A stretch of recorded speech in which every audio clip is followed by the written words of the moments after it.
Science की दुनिया में आपका स्वागत है। तो आज हम करेंगे साइंस 2 के चैप्टर नंबर 3 का लेक्चर नंबर 3, जिसमें मैं आपको कराऊंगी मल्टीपल फिजन और बडिंग। चलो फिर स्टार्ट करते हैं आज का topic multiple fission. Multiple fission बेटा देखो क्या होता है। बाइनरी फिजन में जैसे हमने देखा कि एक सेल दो सेल में डिवाइड होके दो मतलब एक ऑर्गेनिज्म में से दो ऑर्गेनिज्म रिप्रोड्यूस हो रहे थे। बट मल्टीपल फिजन में एक ही ऑर्गेनिज्म में से ना कई सारे ऑर्गेनिज्म रिप्रोड्यूस होते हैं। अब जैसे मैंने बताया कि मैं प्रोकैरियोट और यूकैरियोटिक ऑर्गेनिजम्स पे वीडियो बनाऊंगी। अमीबा क्या होता है बेटा, देखो प्रोकैरियोटिक में ना सारे यूनिसेलुलर आ जाते हैं, बट अमीबा क्यों प्रोकैरियोटिक में नहीं आता? क्यों? क्योंकि अमीबा आता है यूकैरियोटिक में। Being an unicellular organism still वो यूकैरियोटिक में आता है जहाँ पे सारे मल्टीसेलुलर ऑर्गेनिजम्स रहते हैं। बट यूकैरियोटिक में भी किंगडम्स रहते हैं। तो यूकैरियोटिक में किंगडम होता है प्रोटिस्टा, जिसमें आता है amoeba which is an unicellular organism. It comes in the kingdom protista which is like बोलते हैं ना कि किंगडम, जीनस, स्पीशीज। तो पूरा एक जो समझो बड़ा किंगडम है यूकैरियोटिक, उसमें बहुत सारे डिवाइडेड हैं। उसमें आता है प्रोटिस्टा, उसमें आता है फिर अमीबा। चलो अब स्टार्ट करते हैं व्हाट इज मल्टीपल फिजन। अब देखो बेटा, जब अमीबा रहता है ना, जैसे मैंने बोला इस तरह का कुछ रहता है। जैसे हम हैं, हम इंसान हैं, तो हम मूवमेंट कैसे करते हैं? हमारे पास लेग्स होते हैं ना लोकोमोशन करने के लिए। What is locomotion? Locomotion is nothing but movement, है ना, मूवमेंट करना। तो लोकोमोशन करने के लिए हमारे पास लेग्स हैं, तो हम चल सकते हैं। ये लोकोमोशन हो गया।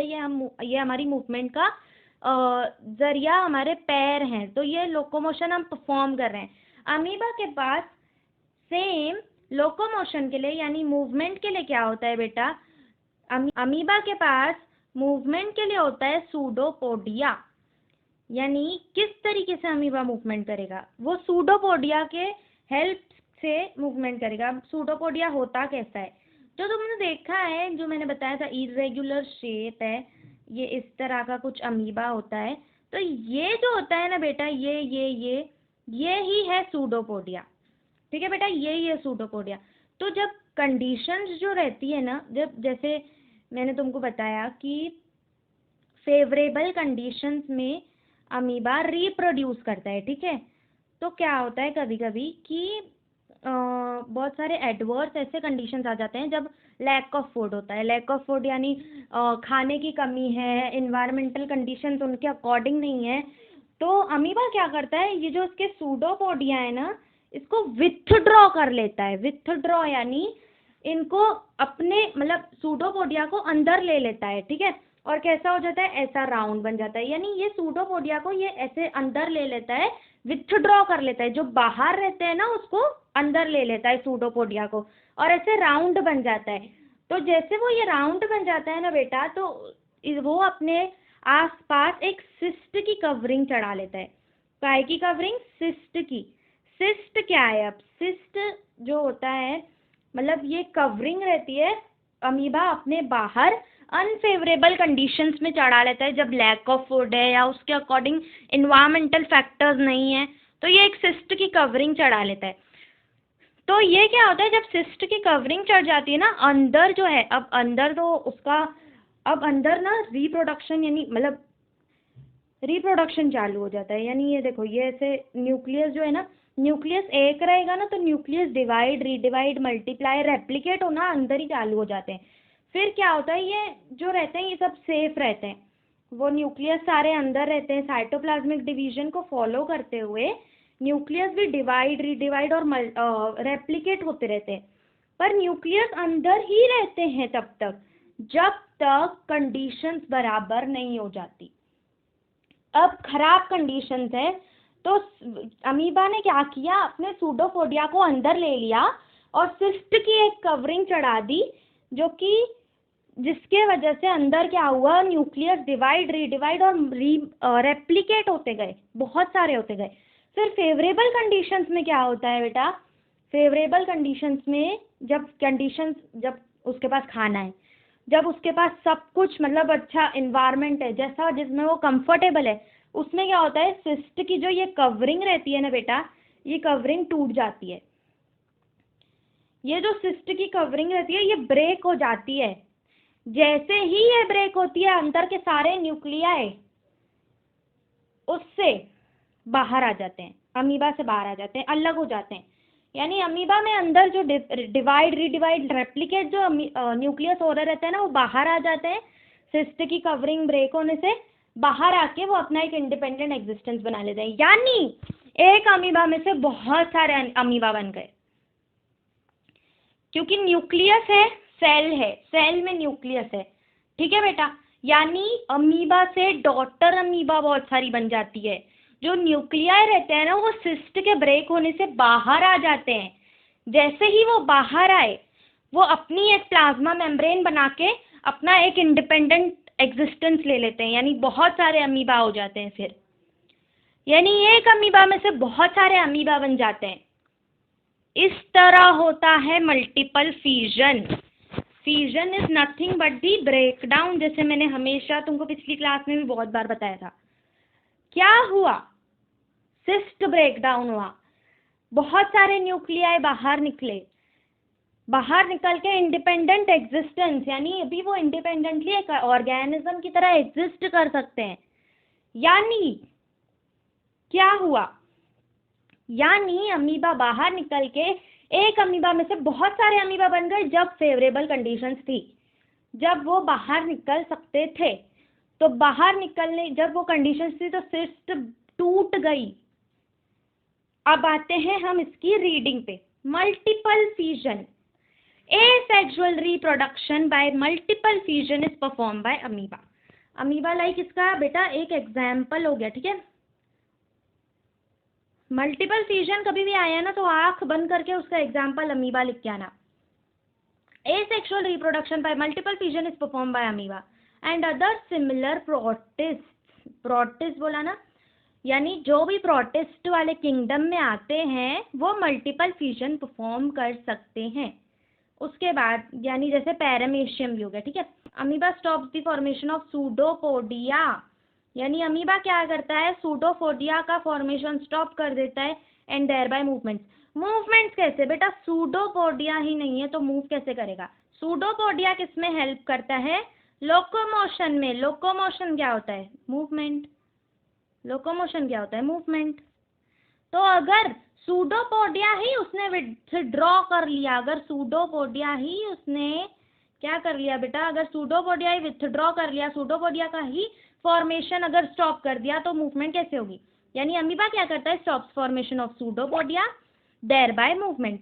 Whenever there is lack of food यानी खाने की जब भी कमी है, जैसे मैंने बताया, एंड टाइप्स ऑफ एडवर्स यानी डिफिकल्ट, यानी जो नॉर्मल कंडीशंस नहीं है, थोड़ी कॉम्प्लिकेटेड कंडीशंस है, इट बिकम्स राउंडेड। ऐसा राउंड बन जाता है। यानी कैसा था? ऐसा कुछ तो था तो ऐसा बन जाता है। ठीक है, it becomes rounded and forms a protecting covering around plasma membrane. Plasma membrane बेटा क्या होती है? प्लाज्मा मेम्ब्रेन सेल मेम्ब्रेन बोल सकते हैं। Cell membrane and plasma membrane are the same things. तो जब ये अमीबा रहता है ना, उसके अब हर ऑर्गेनिज्म के यहाँ पे सेल मेम्ब्रेन रहती है। एक बैक्टीरिया आते हैं कुछ एक दो, उनमें नहीं रहती है सेल में, ऑर्गेनिज्म में। तो ये क्या करता है? प्लाज्मा मेम्ब्रेन यानी जो सेल मेम्ब्रेन है इनर एनवायरनमेंट को और आउटर मेम्ब्रेन को अलग करती है और बहुत सारी चीज़ें अंदर और बाहर लाने में मदद करती है। प्लाज्मा मेम्ब्रेन एक तरीके से कवरिंग रहती है, वो एकदम ऐसी लचीली स्लाइम टाइप कवरिंग रहती है, वो प्रोटेक्टिंग में कुछ खास हेल्प नहीं करती। तो ये क्या करता है? वो प्लाज्मा मेम्ब्रेन के मतलब जैसे राउंड हो गया, वो प्लाज्मा मेम्ब्रेन के बाहर एक कवरिंग चढ़ा देता है। सिस्ट की कवरिंग चढ़ा देता है बेटा अपने सेल मेम्ब्रेन के बाहर, एक सिस्ट की कवरिंग चढ़ा देता है। कौन? अमीबा, प्लाज्मा मेम्ब्रेन के बाहर। और कब? जब कंडीशंस एडवर्स है, कॉम्प्लिकेटेड है और खाने की कमी है। सच इंसिस्टेड अमीबा। इंसिस्टेड मतलब क्या? वही कि जिसके बाहर, जिसके ऊपर सिस्ट की कवरिंग है, वो ऐसा अमीबा और other protist is called as cyst. यानी ये जो कवरिंग है ना बेटा, जो उसने ऊपर अपने ऊपर चढ़ाई, उस कवरिंग को बोलते हैं cyst. Many nuclei are formed by repeated nuclear divisions in the cyst. Cyst के अंदर बहुत सारे न्यूक्लियाई यानी न्यूक्लियस, ऑफ कोर्स न्यूक्लियस यानी एक, न्यूक्लिया यानी बहुत सारी, तो बहुत सारी न्यूक्लियाई जो है ना वो सिस्ट के अंदर डिवाइड और रीडिवाइड होके न्यूक्लियर डिवीजन से बहुत सारी न्यूक्लियाई बन जाती है। It is followed by cytoplasmic division, जैसे मैंने बताया था पिछली क्लास में what is cytoplasmic division. Cytoplasmic division को फॉलो करते हुए न्यूक्लियस डिवाइड होता है, ले आर फॉर्म्ड, अमीब्यूले यानी डॉटर अमीबा, डॉटर अमीबा पकड़ के चलो, अमीब्यूले, अमीबाई ऐसे भी बोलते हैं। Amoebulae are formed, they remain insisted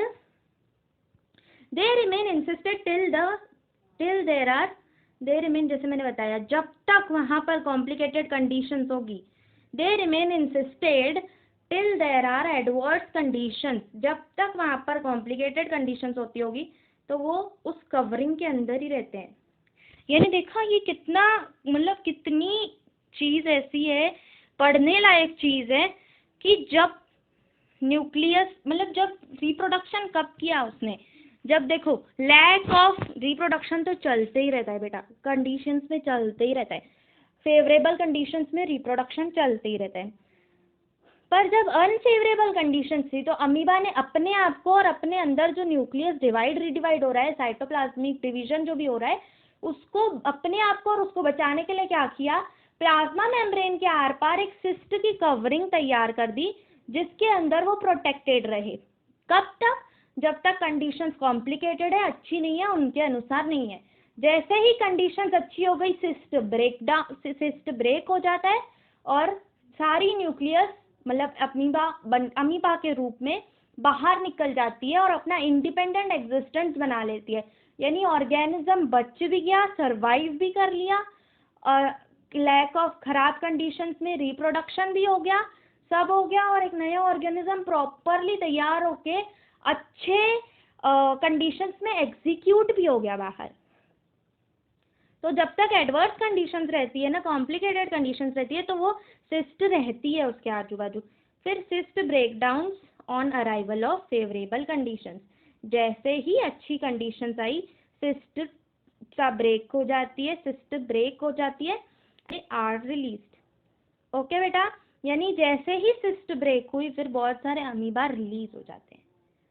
simple, multiple fusion crystal clear हो जाना चाहिए, अभी कुछ भी नहीं है बेटा, line to line word to word मैंने बताया है, कुछ भी नहीं है इसमें, ठीक है बेटा। मल्टीपल फ्यूजन आई थिंक अभी क्रिस्टल क्लियर हो गया होगा। आप देख सकते हो उधर मल्टीपल फ्यूजन की diagram, this is not budding, this is multiple fusion. तो मल्टीपल फ्यूजन में जैसे पेरेंट अमीबा, उसके बाद division of nucleus and cytoplasm, ये देखो बहुत सारे, ये सिस्ट की कवरिंग है बेटा, ये वाली दिख रही होगी, ये सिस्ट की कवरिंग है, ये न्यूक्लियस है। तो ये बहुत सारे न्यूक्लियस बन गए, फिर सिस्ट ना फेवरेबल कंडीशंस में टूट जाती है, ब्रेक हो जाती है, फिर ये बहुत सारे जो डॉटर अमीबा है ये बाहर रिलीज हो जाते हैं। बस अब बेटा इस क्लास का चलते हैं हम नेक्स्ट टॉपिक पे, चल रहा है हमारा। तो बडिंग का बेटा एक बहुत अच्छा एग्जाम्पल यूनिसेल्युलर जब होता है ना, जब यूनिसेल्युलर हम एसेक्सुअल रिप्रोडक्शन पढ़ रहे हैं तो उसमें बहुत अच्छा एग्जाम्पल होता है ईस्ट। ईस्ट को ना हिंदी में खमीर बोलते हैं, ठीक है। तो ईस्ट क्या होता है, ईस्ट पे कैसे कुछ रिएक्शंस की वजह से उसके, जैसे कोई ऑर्गेनिज्म है, समझो पोटैटो है, ठीक है, पोटैटो है, उसके ऊपर एक तुम बहुत बार देखते होंगे कि जो ऐसे समझो ये आलू है, तो आलू के ऊपर ना ऐसे थोड़ा सा और मतलब एक्सटेंडेड दिखता है तुमको, ठीक है। तो हम समझते हैं कि ये है ही, तो ऐसे आलू रहता है तो तुम देखते होगे कि उससे जुड़ा हुआ ऐसे थोड़ा सा ऐसे एक्सटेंडेड लगता है अपन को, ठीक है। तो that is nothing but the budding. तो ये क्या होता है बेटा, एक ऑर्गेनिज्म में कुछ रिएक्शंस होने की वजह से या कुछ करवाए जाने की वजह से, खुद करवाए जाने की वजह से उस पर छोटा सा बड आ जाता है, उसको बड बोलते हैं, ठीक है। जैसे ये आलू पे मैंने दिखाया कि तुम बहुत बार देखते होंगे थोड़ा सा एक्सटेंड, ऐसे लगता होगा कि ये नॉर्मल नहीं है, थोड़ा सा एक्सटेंडेड लगता होगा ना, फूल थोड़ा उस थोड़े से पोर्शन, पर्टिकुलर पोर्शन से फूला हुआ। तो बडिंग बेटा क्या होता है, एक छोटा सा बड आ जाता है कोई भी ऑर्गेनिज्म, जैसे ऑर्गेनिज्म इन द सेंस सब्जियां, ज़्यादातर सब, जैसे ये आलू पे हो गया, ईस्ट पे हो गया, इन चीज़ों पर ये ज़्यादातर हो जाता है। डिवाइड रीडिवाइड होने के बाद अलग अलग होते हैं, पर एक ही ऑर्गेनिज्म के ऊपर बेटा कि ये एक उसी ऑर्गेनिज्म के सरफेस के ऊपर एक बड आ जाता है। तो वो जो मेन ऑर्गेनिज्म होता है उसको पेरेंट सेल बोलते हैं, और जो वो स्मॉल बड, ठीक है। तो फिर क्या होता है कि यहाँ पर ना माइटोटिक सेल डिवीजन चलता रहता है। माइटोटिक यानी एक cell divide, redivide, multiply, replicate होते हैं ग्रोथ के लिए, ग्रोथ एंड डेवलपमेंट के लिए। तो ये जब ये डिवाइड रीडिवाइड होता है ना, तो ये बड आ जाता है ना, फिर ये बड जब बहुत बार सेल्स डिवाइड रीडिवाइड हो गए और ये मतलब अब हमको पता है कि ये बड इंडिपेंडेंट एग्जिस्टेंस यानी एक सेपरेट ऑर्गेनिज्म के रूप में सरवाइव कर सकता है, क्योंकि ये इनफ ग्रो हो गया है। तो ये बड क्या होता है, ये पेरेंट सेल से ऐसे सील ऑफ हो जाता है, यानी पेरेंट सेल से खुद ही उतर जाता है और एक मतलब पहले तो ये बड था, अब ये एक इंडिपेंडेंट ऑर्गेनिज्म बन जाता है। सिंपली क्या हुआ, एक ऑर्गेनिज्म पे कुछ सेल्स में मतलब कुछ रिएक्शंस हुए जिसकी वजह से cells extra divide redivide replicate हुए, जिसकी वजह से एक बड आ गया, छोटा सा बड आ गया। फिर और सेल्स का डिवीजन वगैरह होते, रेप्लिकेशन होते जा रहा है, जिसकी वजह से वो बर्ड अच्छा खासा ग्रो कर गया। तो वो जब ग्रो कर गया, जब हमको पता है कि अब अपना एक इंडिपेंडेंट एग्जिस्टेंस बना सकता है, तो वो पेरेंट सेल से सील ऑफ होके अलग ऑर्गेनिज्म के रूप में हो गया। अब इसकी रीडिंग करते हैं। लाइक एक्टिविटी के थ्रू ये समझाया गया है। Activity number 2, bring the active dried powder from the market. Active dried powder हमको मार्केट में से लाना है। 50 ml ऑफ ल्यूकवार्म, ल्यूकवार्म यानी मीडियम, यानी ज़्यादा गर्म भी नहीं ज़्यादा ठंडा भी नहीं, ऐसे गुनगुना पानी, जो ल्यूकवार्म वाटर है हमको कॉनिकल फ्लास्क में लेना है। 5 ग्राम जो हमने एक्टिव ड्राई ईस्ट लाई वो उसमें डालनी है। 10 gram table sugar to the water and mix well the mixture, यानी ये सब डालकर हमको उसको अच्छे से मिक्स करना है। Keep the flask in warm place, warm place मतलब ऐसी जगह जो थोड़ी सी गर्म हो, थोड़ा सा जहाँ पे गर्मी हो, ऐसी जगह पे वहाँ पे वो फ्लास्क को रख देना है। After an hour take a drop of the mixture, उस मिक्सचर का एक बूंद लेके, ड्रॉप लेके हमको क्या करना है, ग्लास स्लाइड पर डालना है और उस cover, put a cover glass on that drop and observe it under microscope, यानी ये चीज़ को फिर हमको माइक्रोस्कोप के अंडर ऑब्जर्व करना है। You will see yeast cells performing budding. Yeast cells बेटा, ईस्ट की सेल्स जैसे मैंने बताया सेल्स करती है। Small but coming out of many parent cell, small but coming out of many parent cell, यानी एक बहुत, जैसे समझो ये आलू है तो इसके ऊपर छोटा सा ऐसे बड आ जाएगा, तो ऐसे ईस्ट पे ईस्ट की सेल्स कुछ इस तरह परफॉर्म कर रही होती है, ऐसा बडिंग परफॉर्म कर रही होती है। आप ये देखोगे ये कि ये देखो जैसे पेरेंट सेल है तो इस पर ये ऐसे छोटा सा बड आ गया, यानी तुम अंडर माइक्रोस्कोप देखोगे कि ये थोड़ा सा बल्ज हो जाता है बेटा, थोड़ा सा जैसे ये कैसा था और तुमको डिफरेंस दिखेगा, ये थोड़ा बल्ज आउट हो जाता है और ऐसे न्यू बड एक ऐसे एक्सटेंडेड आ जाता है, न्यू बड आ गया है उसके ऊपर। Small bud coming out of many parent cell है ना।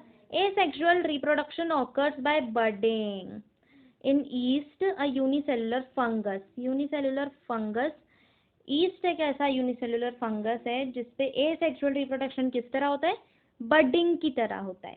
East cell produces 2 daughter nuclei by mitotic division. Yeast की सेल्स क्या करती है, 2 डॉटर न्यूक्लियाई प्रोड्यूस करती है माइटोटिक डिवीजन से। माइटोटिक यानी जिसमें सेल्स डिवाइड रिडिवाइड हो रही है, क्यों, ग्रोथ के लिए।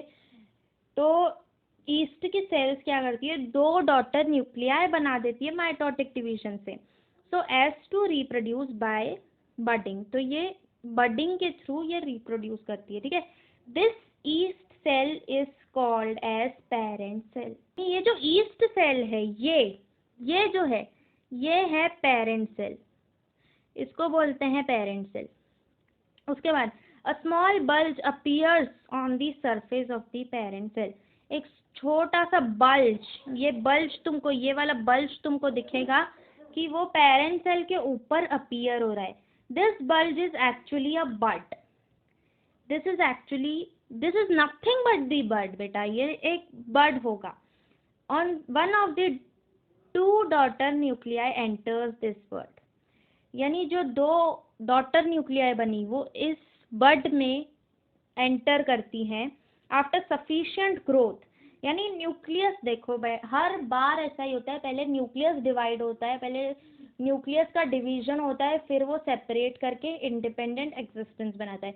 यानी जो भी ऑर्गेनिज्म नया डेवलप हो रहा है, जो भी नया ऑर्गेनिज्म बन रहा है, पहले वो किस चीज़ से बन रहा है? न्यूक्लियस के डिवाइड होने से न्यूक्लियस आएगा, तभी वो ऑर्गेनिज्म डेवलप होगा।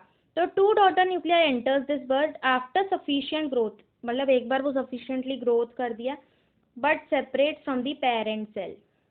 जो बर्ड है ना, वो पेरेंट सेल से सेपरेट हो जाता है और starts to live independently as daughter yeast cell. Daughter yeast cell की तरह वो बर्ड इंडिपेंडेंटली रहने लगता है। यानी एक बार उसकी अगेन जैसे मल्टीपल फिजन में हुआ, एक बार वो इंडिपेंडेंट हो जाते हैं, वो मतलब अलग हो उसमें से सिस्टम में से बाहर निकल गए और उन्होंने इंडिपेंडेंट एग्जिस्टेंस किया, तब तक वो उसमें ग्रो होते रहे। ये भी पेरेंट सेल के साथ तब तक था जब तक पेरेंट सेल क्या करता है, क्यों उसके साथ रहता है? पेरेंट सेल बेटा इसको न्यूट्रिशन प्रोवाइड करता है, ये इसको सेल्स का डिवाइड रिडिवाइड यानी ग्रोथ में हेल्प करता है। यानी पेरेंट सेल इसको मेनली सबसे मेजर जो रीज़न है वो उसको न्यूट्रिशन बेटा प्रोवाइड करता है। इस वजह से वो पेरेंट सेल पर रहता है। जैसे ही यानी तुम देखो इसमें भी जैसे ही वो उसकी ग्रोथ कंप्लीट हो गई और उसका है कि वो अभी इंडिपेंडेंटली जाके एग्जिस्ट कर सकता है, फिर वो पेरेंट सेल से सील ऑफ हो जाता है। सिंपल, यानी वो पेरेंट सेल से अलग हो जाता है। ये देखो यहाँ पे भी न्यू बर्ड जब तक ये जुड़ा हुआ है, फिर वो उसका ब्रेक डाउन हुआ, ये देखो ऐसे जैसे 2 न्यूक्लियाई हुए ना, तो 2 बर्ड आए उसके ऊपर, ठीक है।